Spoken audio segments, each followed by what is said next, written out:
What is going on, everybody? Welcome back to the Cosmic Wonder, where we talk all things Marvel and MCU. I'm your host, Warren Thompson, and we just watched the first episode of She-Hulk. Right away, let me know in the comments down below what you thought of the first episode. Did you like it? Did you not like it? What did you think of the overall tone? Really curious to hear your thoughts on this. Now, of course, we are going to talk about all of the important scenes of this episode, but there are two very important things that we have to talk about first, and that is, one, it looks like Jennifer Walters, aka She-Hulk, is going to be a very prominent character in the new Avengers. And two, this show is definitely setting up a solo Hulk movie. And it was really cool to see She-Hulk and the Hulk on screen together. It was such a fun time. So let's not waste any time. Let's dive into it. The first thing that we have to talk about is the fact that She-Hulk is going to go on to become a new Avenger. The world premiere launch event for She-Hulk was Monday, August 15th. I got the opportunity to attend. It was a lot of fun, but of course, during this time, actors do interviews. And one thing that Mark Ruffalo actually said was that there's not going to be a new Avengers team without She-Hulk moving forward, which is really cool. We obviously know that we have two new Avengers films coming in 2025, and as we're about to end Phase 4 and go into Phase 5 and Phase 6, we are going to start to see the new Avengers team actually come together. Now, in She-Hulk Episode 1, much doesn't really happen concerning villains of She-Hulk. We do see her briefly take on Titania and defeat Titania at the end of Episode 1, but of course this is about the origin story of how Jennifer Walters becomes She-Hulk and how she doesn't really want to be a Hulk and she doesn't want to be a superhero. In fact, she tells Bruce Banner this, her cousin. She says, "I'm not going to be a superhero," and she states that she just wants to be a lawyer. However, I think we know how this story goes. It's a typical "with great power comes great responsibility" line. And this is essentially what Bruce Banner was telling her, that they can't act like they're one of the two only people out of only a handful of actual superheroes who can protect the Earth. He's basically telling her that because she has the power to protect the Earth, it is kind of her responsibility to do so. So right now, it kind of seems like we know how this is going to end, a classic superhero arc. Jennifer Walters is going to go through a bunch of different trials during these 9 episodes. She will fight villains and she will fight being a superhero, but also having her personal life. But at the end, I think we ultimately know that she's probably going to accept the fact that she's a superhero and can help. And of course, given what Mark Ruffalo said about the future of She-Hulk, it looks like we are going to be seeing a lot of her down the road in the Avengers movies. But we can also expect to see a Hulk movie. At least we hope it's a movie and not a Disney Plus show. There have been rumors going around about a World War Hulk movie, and this first episode actually backs up those rumors that Marvel Studios is indeed setting up a solo Hulk story. In this episode, we see the ship from Sakaar actually cause the accident that caused Jennifer Walters to ultimately become She-Hulk. Now, of course, I talked about this and a lot of other outlets talked about this as well. When Marvel Studios first released this clip several days ago, it was very clear that this ship was from Sakaar, as it looks almost identical to the Grandmaster ship. The only thing that is different than what we saw in Thor Ragnarok was the paint.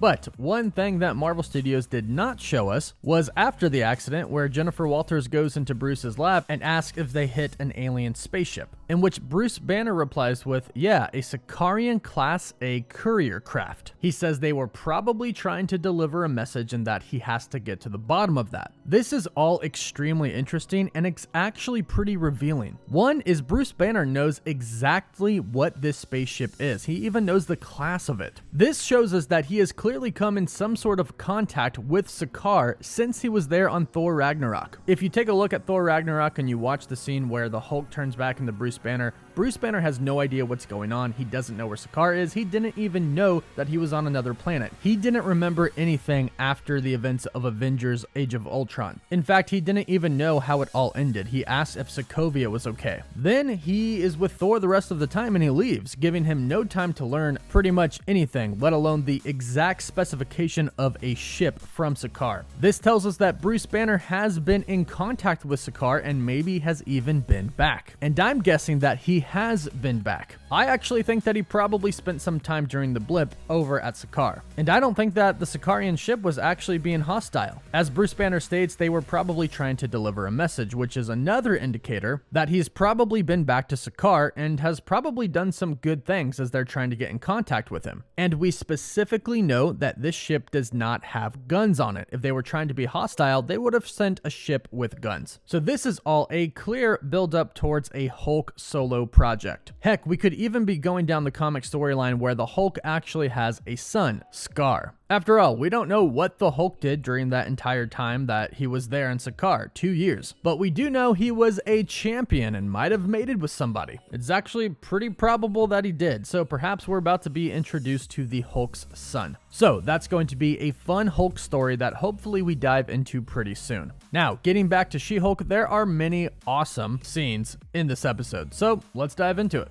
The episode opens up with Jennifer Walters, deputy district attorney working for the DA's office, prepping her closing statement for a court that she is about to go to. With her is her best friend and paralegal, Nikki Ramos, and also another lawyer that works at her office, Dennis Bukowski, who is basically there just to be a douchebag and try to undermine her. And he is basically who she is talking about later on, where she explains to her cousin that she controls her anger all of the time when incompetent men tell her how to do her area of expertise. So they leave her office to go to court, but she jumps back in her office to break the fourth wall and talk to us. This is something that She-Hulk does in the comics. She breaks the fourth wall, just like Deadpool. She then tells us, yeah, I'm a Hulk, and we proceed into her origin story. Cut to her and her cousin Bruce Banner going on a road trip together. First thing to notice here is that Bruce Banner explains that the device on his wrist is a prototype that he designed to keep himself from turning into the Hulk. Later on, he does go on to explain that it was a prototype and was the only one and the first one that he built. So he can't simply make another one for Jen to keep her from turning into her Hulk form. Of course, Jen is talking about all of the evidence and the research that she has done, leading her to believe that Steve Rogers was a virgin, which we know and is revealed in the post-credit scene that he is indeed not. And I did really love that post-credit scene. It did genuinely make me laugh. But ultimately, like we have talked about, the Sakaarian ship shows up and this causes them to crash. Here is where Jennifer Walters' origin story is changed in the MCU. After the crash, Jennifer Walters gets out of the car. She ends up cutting her arm on a piece of bent metal. She has a huge cut on her arm and she is bleeding. When she pulls Bruce Banner out of the car, he is bleeding as well, and some of his blood actually goes into the cut of Jennifer's, mixing his blood with her blood, giving her what he says was a lethal dose of gamma radiation, which in turn causes her to turn into She-Hulk. Bruce Banner actually explains that their DNA is very specific and special, and has a lot of unique factors that actually let them synthesize gamma radiation. So those genes run in their family, which is why the two of them, cousins, can both be Hulks. Now, this is a cool MCU origin story, but in the comics, it's actually a little bit different.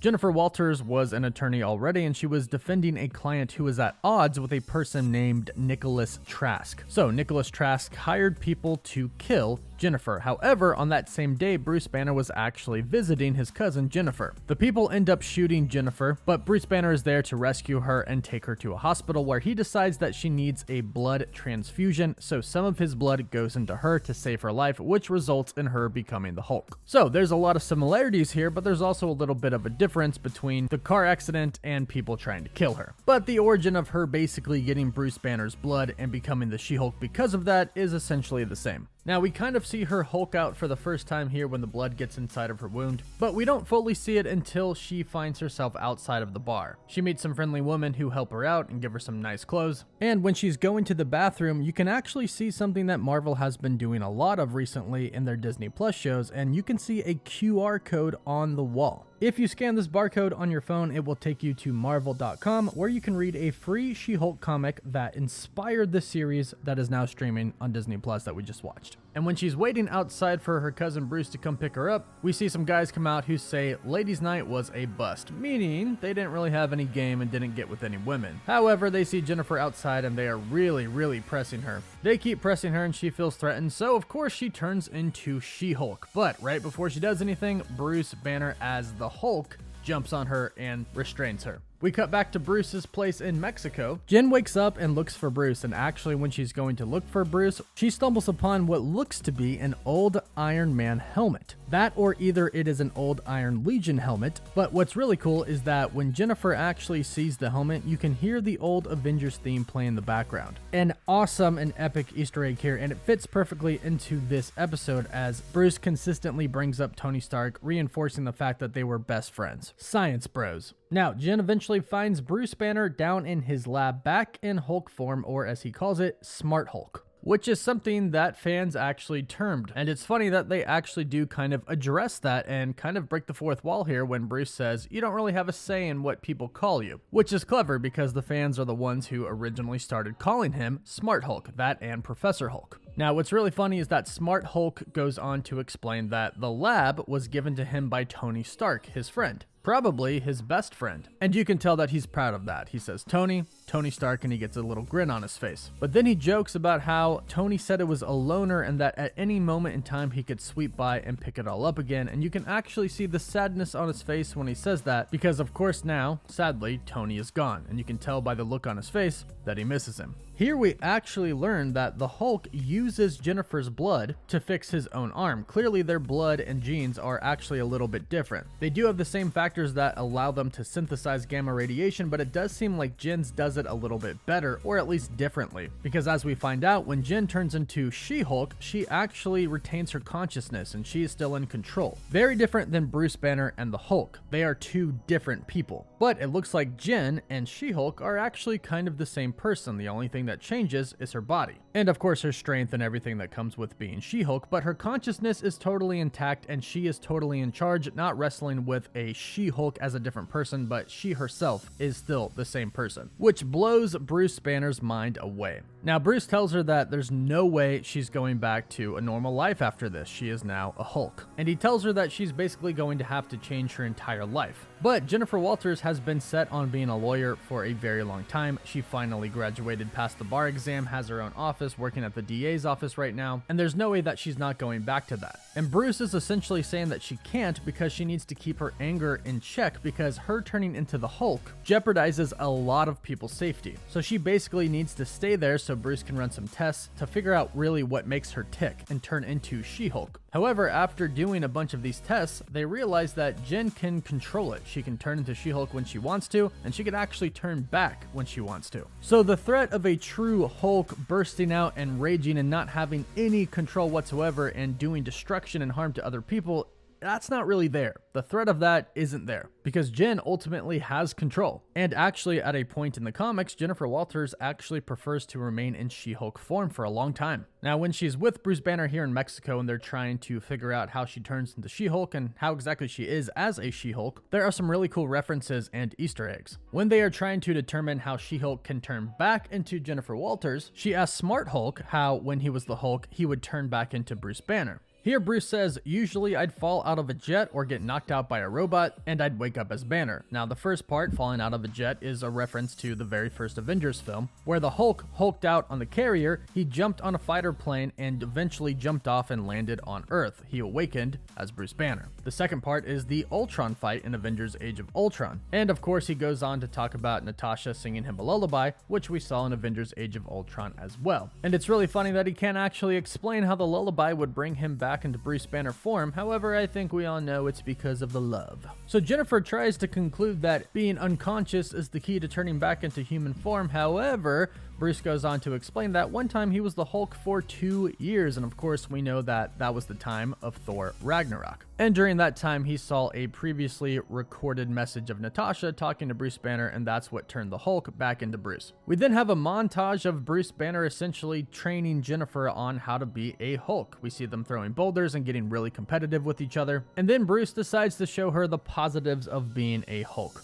Here we cut to Bruce Banner's bar where he's making drinks, and he says that their bodies metabolize alcohol at an incredibly fast rate, which means they can't get drunk. This is actually a callback to Steve Rogers, Captain America, from the first Captain America film, where he's trying to get drunk after Bucky dies and Agent Peggy Carter comes in, and Captain America says he can't get drunk, and Peggy Carter explains that his metabolism is essentially 4 times faster than a normal human being's. And they actually mention Steve Rogers here. Jennifer says, "You built this with your own hands?" And Smart Hulk says, "Yeah, me and Tony." Well, Tony mostly sat around and drank and complained about Steve. But again, this shows how close Bruce and Tony were, and this was during the 5-year blip. And on the bar we can actually see the initials of Bruce Banner, BB, and of course Tony Stark, TS. Later on, after the Hulk and She-Hulk have a fight and break Bruce Banner's bar, they go in to fix it, and Jennifer carves her own initials into the bar, JW, Jennifer Walters. Now the next day, Jen wakes up and realizes that when she reverts back to her human form, she actually does feel the hangover. They then go on to some meditation where the Hulk tries to tell her that she needs to control her anger, in which Jennifer replies that she does it all the time. She does it when guys catcall her, when people try to explain her job to her, when she's clearly much better at it than they are, and she even seemingly gets mad while she's explaining this to Bruce and turns into She-Hulk, and Bruce goes, aha, there you go. But Jennifer says, I did that myself. I turned into the She-Hulk, and then she changes back into Jennifer. And she did this as a point to prove to Bruce that she is actually in control of her Hulk form, and there isn't much of a threat to society because she is fully in control when she is She-Hulk, therefore she can go back home. Now ultimately she ends up trying to go back home, in which of course Bruce tries to stop her, which leads to a Hulk fight, which I am extremely grateful for because it was really awesome and we got to see She-Hulk Hulk out, but we also got to see